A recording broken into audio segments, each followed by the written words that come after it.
अहिल्यादेवींच्या भव्य स्मारकाची निर्मिती केलेली आहे आणि याचा लोकार्पण सोहळा होता।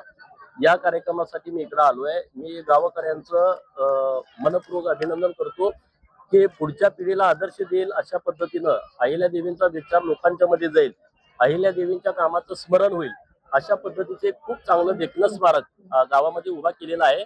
गावकऱ्यांचं आणि ज्यांनी ज्यांनी मदत केली त्या सर्वांचं धन्यवाद। आज या निमित्तानं आपण काय मागणी आहे सरकारकडे? सरकारला माझी मागणी ही आहे, अहिल्यादेवींचं चरित्र हे लोकांना माहीत व्हावं, त्यासाठी समिती गठीत करावी। त्यामध्ये अहिल्यादेवींच्या सर्व विचारवंतांना त्यामध्ये घ्यावं आणि त्यांच्या माध्यमातून त्यांचा पूर्ण इतिहास लोकांच्या समोर यावा, यासाठी महाराष्ट्र सरकारनं हा इतिहास प्रकाशित करावा। नंबर 1। नंबर 2, वीर सिंगरोबा धनगर यांनी या भारताच्या स्वातंत्र्यासाठी आपलं हुतात्म्य दिलेलं आहे, आपला जीव गमावलेला आहे। त्यांच्या नावानं कनेक्टिंग लिंकला हुतात्मा वीर सिंगरोबा धनगर असं नाव देण्यात यावं। दुसरी मागणी आहे, संत बाळूमामा देवस्थान हे अत्यंत पवित्र ठिकाण आहे, परंतु काही लोक सातत्यानं तिथं भ्रष्टाचार करून या मंदिराची बदनामी करतायत। राज्य सरकारनं या मंदिराचा सरकारी कायदा आणावा, सरकारच्या ताब्यामध्ये घ्यावं।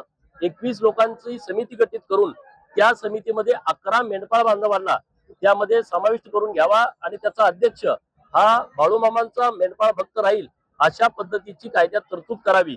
धनगर समाजाच्या आरक्षणाची मागणी सातत्यानं आमची आहे आणि ती अंमलबजावणी होण्याच्या दृष्टिकोनातून सरकारनं प्रयत्न करावा।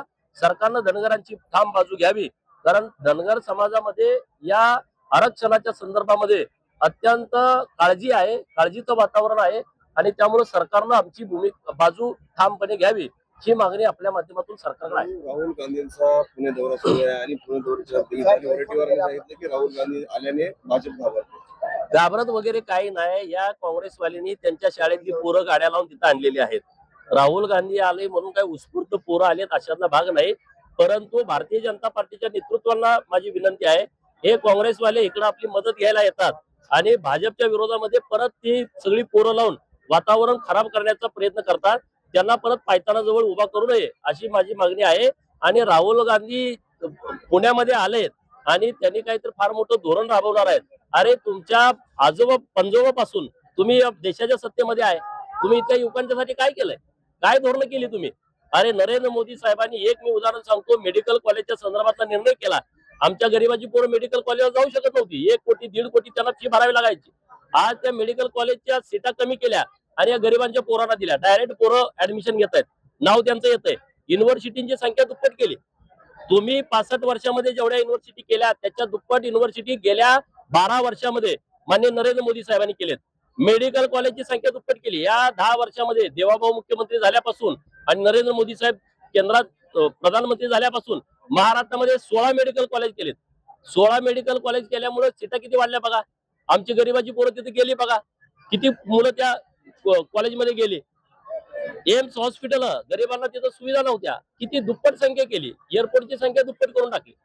आम्हाला विकासाच्या बाबत त्यांनी सल्ला राहुल गांधींनी देण्याची आवश्यकता नाही, परंतु पुण्यातला कार्यक्रम हा एकदम नियोजनबद्ध आहे, उत्स्फूर्तपणे तो घेतलेला कार्यक्रम नाही।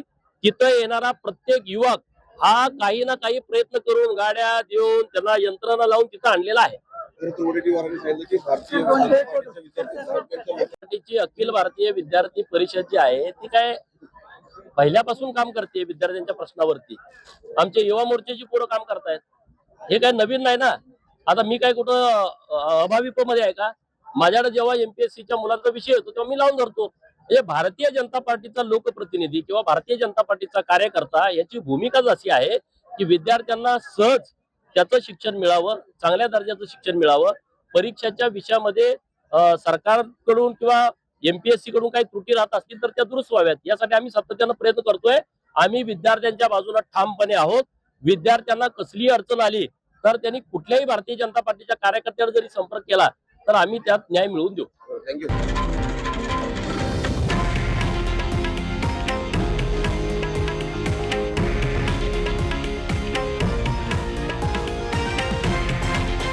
हे आहे देशातील नंबर 1 न्यूज नेटवर्क आणि आपण पाहत आहात TV9 मराठी, एकमेव।